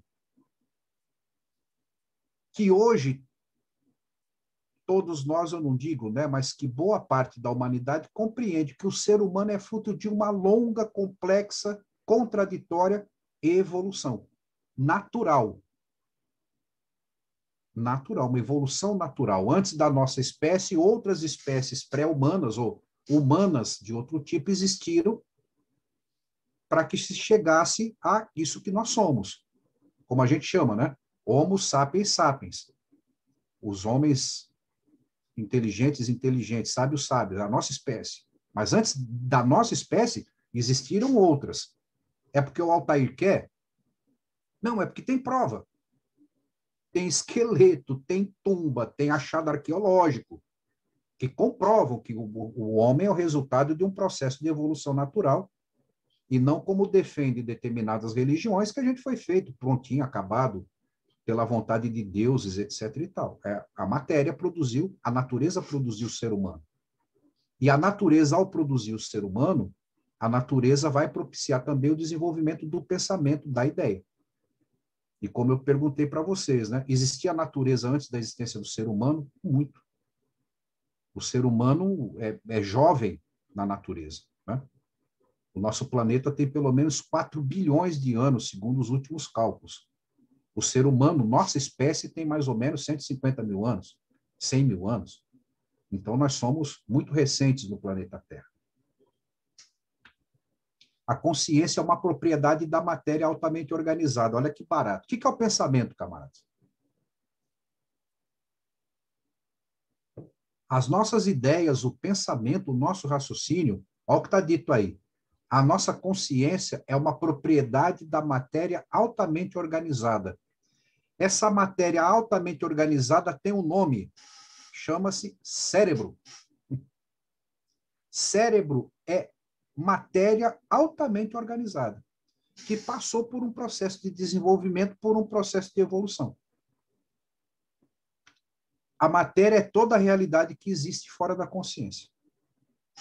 Ou seja, fora do nosso pensamento, fora da nossa consciência, a matéria é tudo. Nós estamos aqui tendo essa aula, tendo esse debate sobre filosofia, isso é matéria. Nós estamos discutindo pensamento, consciência, num ambiente estritamente material. A nossa sala, a nossa casa, o nosso espaço, o nosso computador, a nossa roupa, né? As nossas famílias são matéria. E elas estão além da nossa consciência, estão fora da nossa consciência. E ao nos relacionarmos com tudo isso, o nosso cérebro processa todas essas informações e o nosso cérebro produz o pensamento. Por isso que está dito lá. A consciência é uma propriedade da matéria altamente organizada. E aí vem a segunda questão. O mundo pode ser conhecido? Bom, camaradas, a essa altura do torneio, qual é a nossa resposta? O mundo pode ser conhecido? Diz Engels, mas o problema da relação entre o pensamento e o ser tem ainda outro aspecto. Que relação existe entre nossas ideias a respeito do mundo que nos cerca e este próprio mundo? Qual é a relação entre o mundo e as nossas ideias sobre o mundo, né? Nosso pensamento está em condições de conhecer o mundo real? Reproduzir uma imagem exata da realidade? Será que é possível isso? Esse é um elemento fundamental. É possível entender o mundo? É possível compreender? Nós podemos entender por que tem machismo? Nós podemos entender por que tem racismo? Podemos entender por que existe pobre, existe rico, existe miséria? Nós podemos compreender isso? Ou será que isso são mistérios insondáveis e não nos compete nem começar a pensar e tentar entender esses fenômenos? Tem aquecimento global? Tem pandemia? Por que tem pandemia? Qual que é a origem? De onde vem? É possível compreender? Essa é uma pergunta essencial, né? Para a maioria dos filósofos, o mundo pode ser conhecido. A filosofia, sejam idealistas ou sejam materialistas, boa parte da filosofia entende o mundo pode ser conhecido, sim. Aliás, a filosofia busca pelo conhecimento. A filosofia é exatamente esse processo de tentar entender as coisas. Nem sempre a gente entende certo, mas a gente busca entender, né? Então, os materialistas consideram que o homem pode captar as propriedades dos objetos e fenômenos da natureza e da sociedade, e que, em consequência, são criados símbolos, ideias, representações relacionadas com aquilo que se observa, sente, ouve e manipula. Eu estou aqui,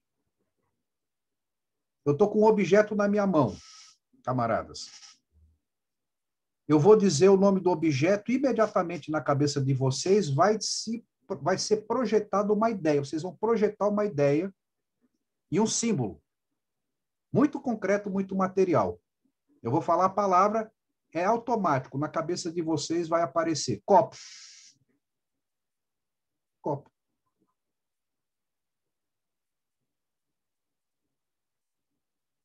A palavra, ela é um símbolo também de um dado material, deste elemento chamado copo, que a gente serve, que é utilizado para colocar algum líquido, alguma coisa que a gente vai consumir ou guardar, etc. e tal.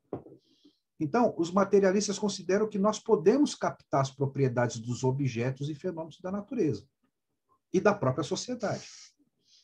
E a gente cria símbolos para explicá-los, a gente cria linguagem para explicá-los, a gente cria ideias, a gente estabelece representação mental das coisas em função dessa relação nossa com a matéria, com a materialidade do mundo.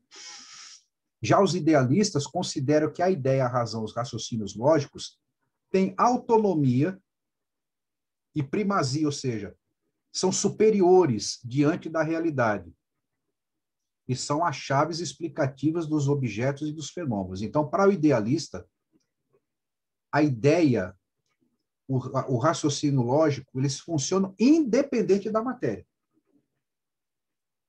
Não há, aliás, mas há uma relação de submissão. A matéria, ela é inferior ao pensamento. E a matéria é apenas o produto do nosso pensamento. A materialidade das coisas, ela se dá em função das nossas ideias e dos nossos pensamentos. Espero que eu esteja conseguindo ser aqui objetivo e claro nessa exposição. Agora, também há filósofos idealistas que negam a possibilidade de conhecimento do mundo. Como eu disse para vocês, nós temos filósofos idealistas e materialistas que defendem, os materialistas em especial, que o mundo pode ser conhecido, mas tem filósofo idealista que diz, não perca seu tempo com isso. O mundo não pode ser conhecido, as realidades sociais, as questões sociais não são compreensíveis, não dá para entender, não dá para explicar. Para eles é possível somente conhecer a aparência das coisas, mas não o que elas são na essência. O homem não chega nunca a conhecer as coisas em si, ou seja, a totalidade das coisas. Então, tem um ramo da filosofia idealista que diz, não é possível conhecer. Não perca seu tempo com isso. Vai gerar sofrimento, dor, você não vai chegar a lugar nenhum. Então, para esses caras, se não é possível conhecer a realidade de modo pleno, muito menos, camaradas, mudar a realidade, transformar a realidade. Muito menos isso. Muito menos transformar as realidades sociais, transformar as sociedades. Não perca seu tempo com isso. Você vai se frustrar, você vai ficar chateado, vai ficar triste, né? Você nunca vai entender porque o PCdoB tem tão pouco voto. Nem perca seu tempo para tentar entender porque o PCdoB tem pouco voto. Ora, camaradas, pelo amor de Deus, né? O PCdoB tem pouco voto. Tem explicação. Aliás, não é uma, e nem é simples, mas existe. Mas para esses caras, não. O PCdoB tem pouco voto porque isso é a vontade divina. É assim mesmo que funciona. Esquece. Pare para pensar nessas coisas que você vai ficar chateado. O pessoal de Poços de Caldas aí vai tentar, Varginha, talvez vai pedir ajuda para o ET, não sei, né? Mas não perca seu tempo tentando entender essa realidade. Ela é incompreensível. Quando a ciência era pouco desenvolvida, era comum pensar-se assim. Hoje tem ciência. Ciência química, física, biológica, ciências exatas, ciências sociais, né? Então, a própria ciência, nos seus múltiplos ramos, camaradas, e a ciência social em especial, ela nos dá instrumentos para conhecer a realidade. Ela nos dá instrumentos para compreender por que os fenômenos acontecem, por que eles são do jeito que são, né? Então, esse é um elemento importante do nosso pensamento, da filosofia materialista. É possível entender porque o PCdoB tem pouco voto. É possível. Não é uma vontade, não é a verdade insondável. Os orixás determinaram, os deuses hindus. Não. Nós temos que olhar a realidade brasileira, a realidade do partido, a realidade onde a gente está inserido, o quadro histórico aonde nós estamos, né? O advento adverso do golpe de 2016, a queda da Dilma, o Lula foi preso. Nós somos desse campo. Nós somos brutalmente afetados por essa realidade perversa que tomou conta do país, por um conjunto de fatores. Aí a gente sai fazendo campanha achando que vai ter 400 milhões de votos. Não vai ter, camarada. Não vai ter. Estou dando aqui algumas chaves, né? Da compreensão do porquê que a gente é tão ruim de voto. A gente não é ruim de voto porque a gente é ruim. Que o povo olha para a gente e fala, esses caras... Até pode ser, tem gente que, olha, esses comunistas aí não quero saber, não. Por quê? Mas por que isso existe, né? Porque existe o anticomunismo, existe uma propaganda pesada.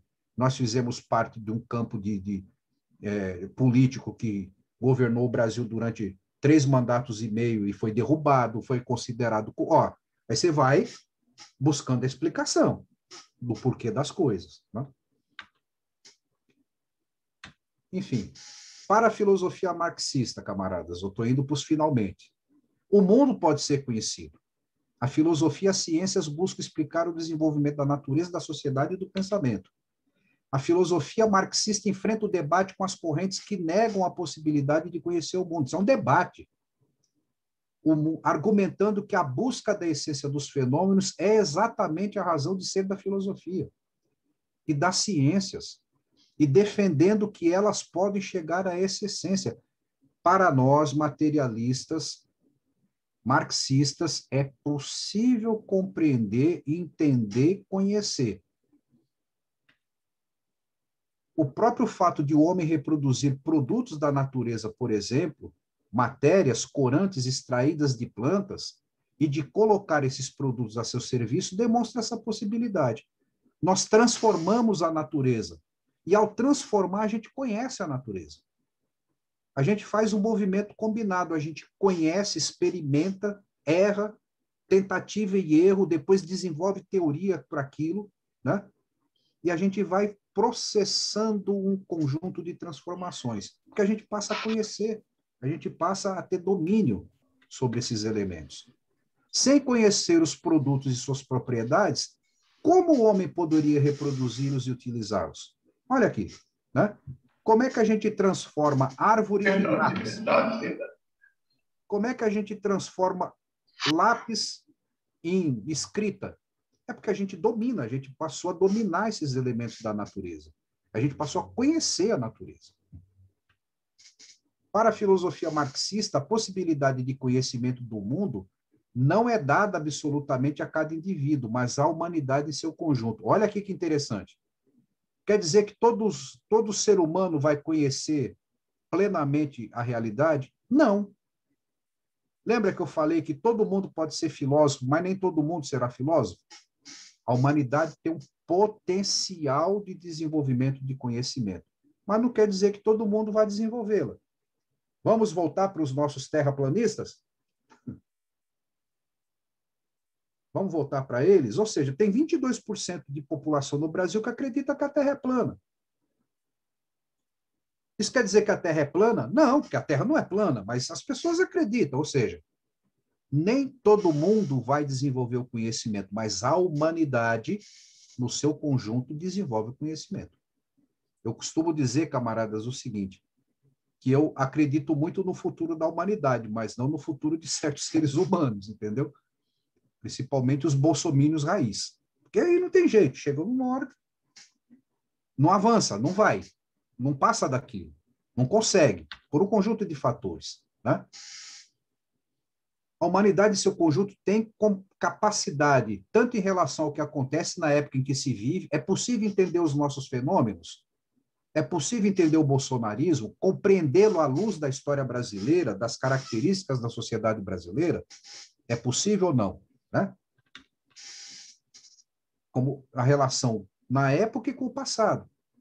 Porque não se esqueçam, camaradas, o nosso presente, ele é essencialmente fruto do nosso passado. Se a gente compreende o nosso passado, a gente compreende melhor o presente. E aqui fala o historiador que me habita, que é a minha profissão, historiador. Eu não entendo o presente se eu não compreender o passado. Ou eu tenho uma compreensão limitada do presente se eu não compreendo o passado. Isso é da essência da filosofia também e da essência do pensamento materialista e da essência do materialismo marxista.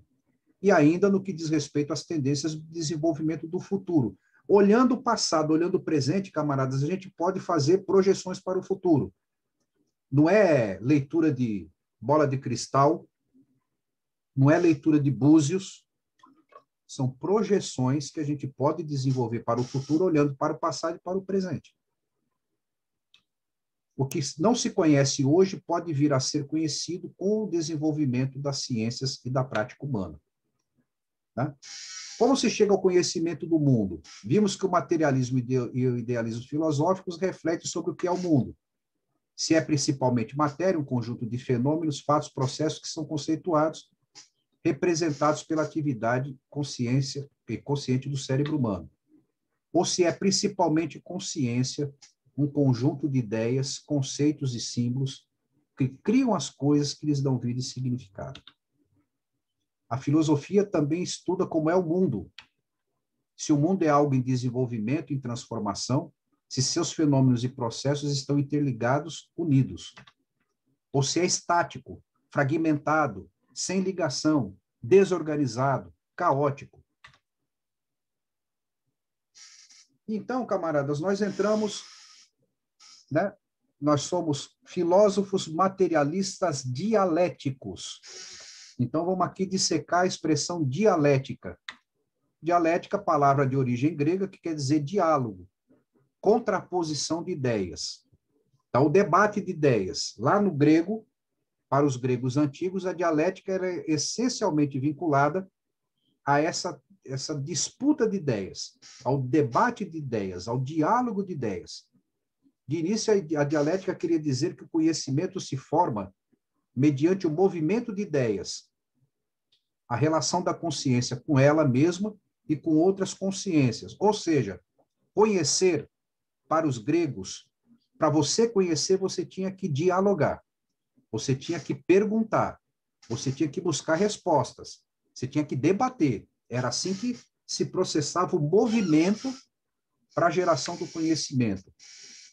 Mais na frente, a dialética passou a significar o método de conhecimento que analisa a realidade, prestando atenção ao movimento, às contradições, às transições, às concatenações, às ligações entre os elementos, que é a nossa dialética.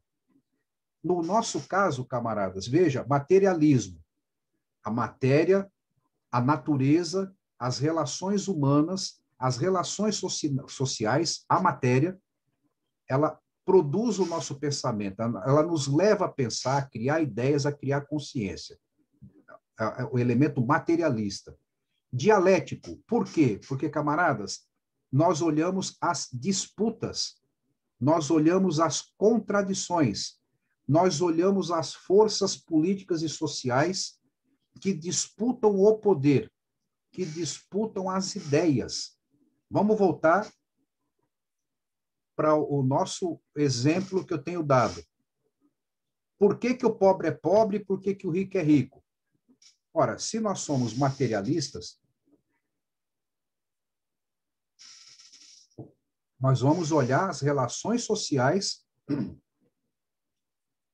as relações de produção, como funciona a economia, quem comanda a economia, quem é dono dos negócios, ou como vocês vão ver na economia, quem é dono dos meios de produção, das fábricas, da terra, do comércio, dos bancos, etc. e tal, e quem trabalha para eles. Quem ganha dinheiro nessa brincadeira e quem apenas trabalha, e quem trabalha e recebe só uma pequena parte daquilo que produz na forma de salário. Bom, então, isso gera contradição, isso gera luta, isso gera disputas. Uma sociedade desigual, uma sociedade onde há miséria e pobreza, gera violência. O Brasil está chocado aí agora por aquela operação que foi feita no Rio de Janeiro, né? A polícia lá entrou lá na comunidade, lá em Jacarezinho, não sei o quê, fez uma chacina. Ora, camaradas, aquilo acontece por quê? Que o ser humano é perverso pela própria natureza? Que o ser humano é mau pela natureza? Ou porque ali não tem, as pessoas não têm religião, não cultuam religião, não vão ao culto, não vão rezar? Não, aquilo acontece porque o Brasil é uma sociedade extremamente desigual, com um monte de gente pobre, miserável, passando necessidade. Isso vai alimentar redes de tráfico de droga, de tráfico de arma, banditismo de tudo quanto é tipo. Ora, aqui, então, portanto, nós estamos analisando as contradições da nossa sociedade e analisando as forças que disputam o controle da nossa sociedade. A contradição. E a gente vai olhar as transições, como é que a sociedade se desenvolve. A sociedade se desenvolve-se de uma hora para outra? Não. A sociedade se desenvolve em transições, ou seja, momentos de mudanças que vão sendo alternados com outros momentos de mudança, e para mudar tem reação. Vamos pegar o machismo? A gente tem dito, né?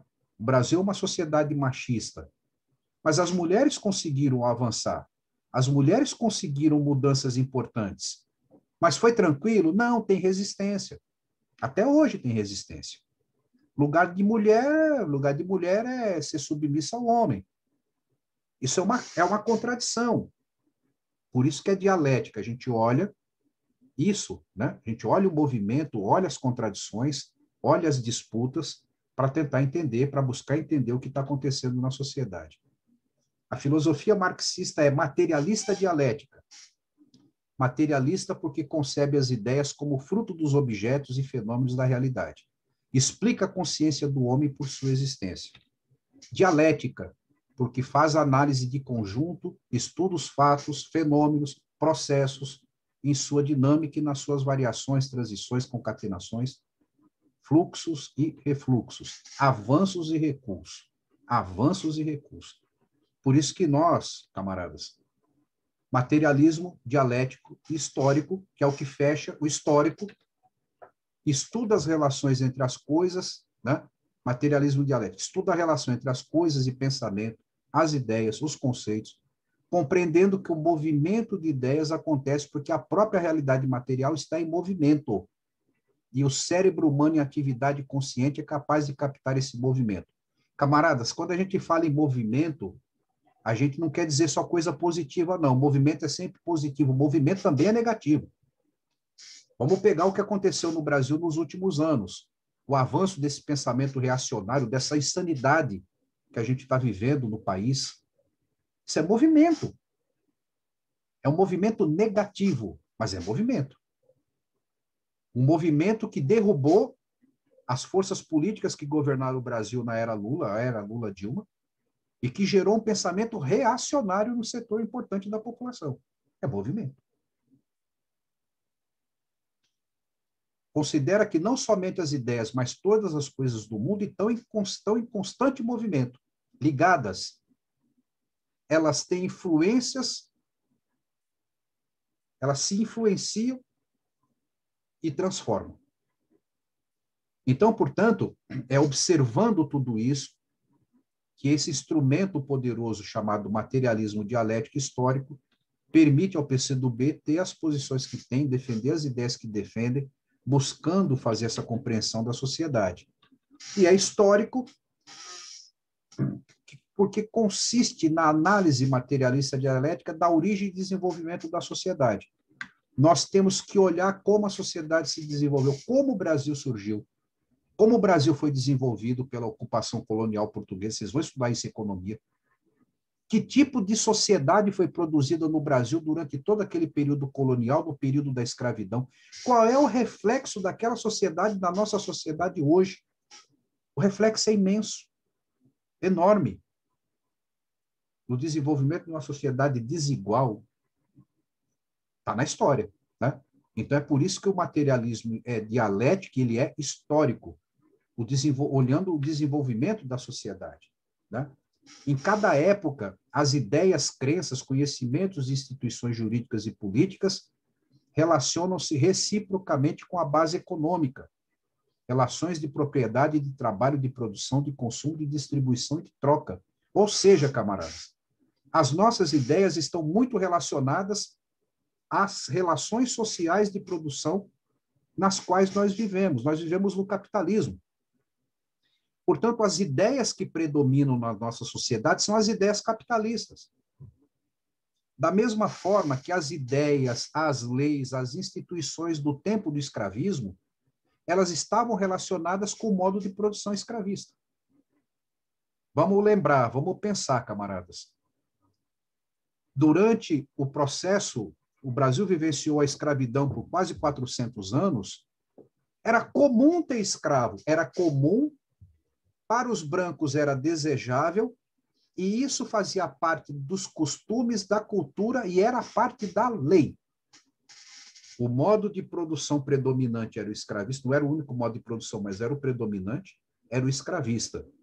Ter escravo era comum, era legal dentro da lei, era desejável e era culturalmente aceitável, porque era o modo de produção dominante. No capitalismo, como é que é? O modo de produção dominante é a produção de mercadoria, ganhar dinheiro empregando as pessoas para trabalhar para você. Não é assim que a gente pensa? Ser bom é ser rico. E para ser rico, você tem que ganhar dinheiro. Para ganhar dinheiro, você tem que ser patrão, tem que ser dono de um negócio. E para você ser patrão, ser dono de um negócio de sucesso, tem que colocar as pessoas para trabalhar para você. E você paga um salário para elas. Isso é culturalmente aceitável, é legalmente, está lá na Constituição, está nas leis que isso é possível e que está garantido isso. Portanto, repare, a gente tem que compreender essas coisas, essas chamadas concatenações com o modo de produção. E na nossa concepção, camaradas, as sociedades se transformam. Não é porque a gente quer, porque a gente acha bonito. É porque a gente olha para a história, a gente vê o conjunto de transformações que aconteceram no âmbito da sociedade. Camaradas, dito isto, paro por aqui, né? Espero que vocês tenham conseguido acompanhar aqui esse raciocínio, um raciocínio complexo. Reforço a ideia de que é preciso fazer a leitura da apostila, dos outros textos, entrar lá na plataforma de EAD da Escola Nacional, fazer o estudo individual, seguir desenvolvendo ação política no partido e participando das demais atividades de formação que o nosso partido cria, que o nosso partido propicia. Tudo bem? Andressa, devolvo